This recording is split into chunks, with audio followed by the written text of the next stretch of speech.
ये आजमाइश के दिन हैं, बहादुरी और इस्तिकामत से अपना मौक़िफ़ और सफाई पेश करेंगे। ऐसा कहना था रहनुमा PTI शाह महमूद कुरैशी का। मीडिया से गुफ्तगू में उनका कहना था मुल्क माशी बहरान का शिकार है और वज़ीर आज़म और पंजाब का वज़ीर आला कैरम बोर्ड खेल रहे हैं।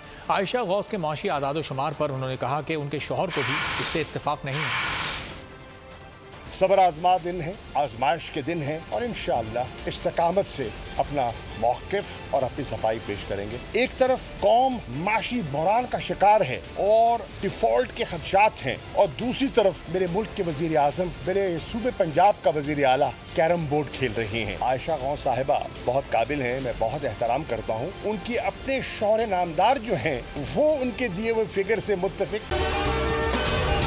अगर आपको ये वीडियो पसंद आई है तो हमारे चैनल को सब्सक्राइब करें और बेल आइकॉन पर क्लिक करें। बजट 2023-24 की सबसे बड़ी ट्रांसमिशन बोल एक मर्तबा फिर सबसे आगे।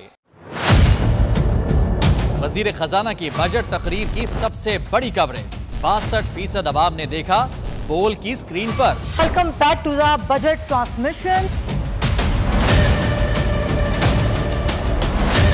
सबसे बड़े पैनलिस्ट और रिपोर्टर्स की बड़ी टीम ने बजट के लम्हे लम्हे की अपडेट से किया बाखबर अपनी अवाम को। गुजरात रज़ाक में यूँ कह रहा हूँ कि एक तरफ ये ख्वाहिश है कि लोगों को रिलीफ दी जाए, क्योंकि इलेक्शन सर पर है तो कोई ऐसा बजट दे जो पॉपुलिस्ट हो। क्योंकि बोल रखता है खबर के हर पहलू पर नजर। बोल है सबसे आगे सबसे पहले।